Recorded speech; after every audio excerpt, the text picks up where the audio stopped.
Legenda o majmunima. Davno, sasvim davno, majmuni su živjeli u naseobinama gde i ljudi. Govorili su kao i oni, ali nisu bili njihove sluge i evo šta se dogodilo. Jednoga dana ljudi prirede veliko veselje. Dobovali su tam celoga dana, a onda i cele noći igrali isto toliko i mnogo pili. Palmina vina bilo je u izobilju, a poglavica naseobine ljudi naredio je da se ono naspe u 100 testija i više usred sela i svi su ga pili, a on je, kao što i pristoji poglavici, pio više nego svi ostali. Tako ujutru, kada se rađalo sunce, noge su mu klecale kao mlade palme, oči gledale unutra i on se od srca smejao. Njegove žene ga povedu u njegovu kolibu, ali on nije hteo kući, već ode u naseobinu majmuna. I tada nasta veliko veselje. Svi su se tiskali oko njega, smejući se i skakajući, ko više, ko bolje. Jedan ga je vukao za crnačku suknjicu, drugi mu je smicao kapu, ovaj mu se plazio, treći trčio zadnjicu i svi su se jako smejali. I stari poglavica ode strašno naljućen. On se uskoro požali stvoritelju na zemu i ovaj naredi da se pred njega prestane poglavica majmuna.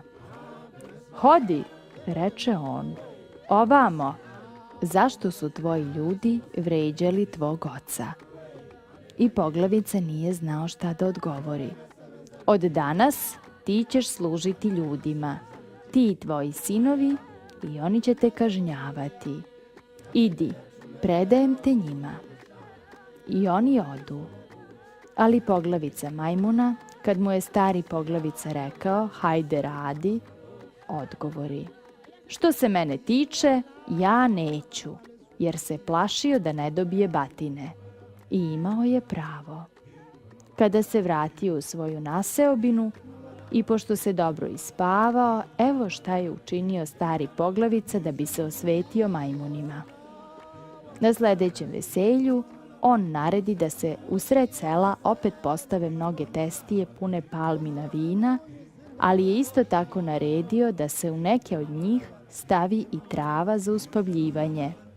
I pošto je svojima skrenuo pažnju da piju samo iz velikih testija koje je on obeležio, on pozva majmune da dođu na veselje. Oni nisu mogli da odbiju takvu čast, došli su dakle i pili. Ali čim su pijucnuli, svi su počeli da dremaju. Bože blagi, kad se stvar okrete. Stari poglavica naredi da ih sve povežu, i muške i ženske i decu i sve. I bič tada stupi u dejstvo. I hipa i hapa i hupa, ali majmuni više nisu spavali i evo opet su se našli na nogama. A eto šta je najlepše. Kad se sve to završilo, trebalo je da majmuni skupljaju svoju dlaku po zemlji. I stari poglavica naredi da jednog po jednog hvataju i da bi ih naučio da mu se više ne rugaju, on naredi da ih žigošu usijanim gvožđem, a zatim ih natera na najteže radove. Majmuni su najpre slušali, nije se imalo kuda, ali jednoga dana, umorni, svi dođoše da protestuju kod starog poglavice. Ha, ha, reče on i naredi svojim ratnicima da ih pohvataju i još više išibaju, a onda naredi da se svima odseče jezik. Eto, reče on, tako više neće biti žalbi, a sada na rad. I majmuni su činili samo vu, vu. Ali posle 2 dana u njihovoj naseobini nije više bilo majmuna. Svi su pobegli u šumu. I od tog vremena majmunima je opet porastao jezik, ali iz straha da opet ne budu pohvatani, majmuni nikada više nisu govorili, niti su ikada više radili.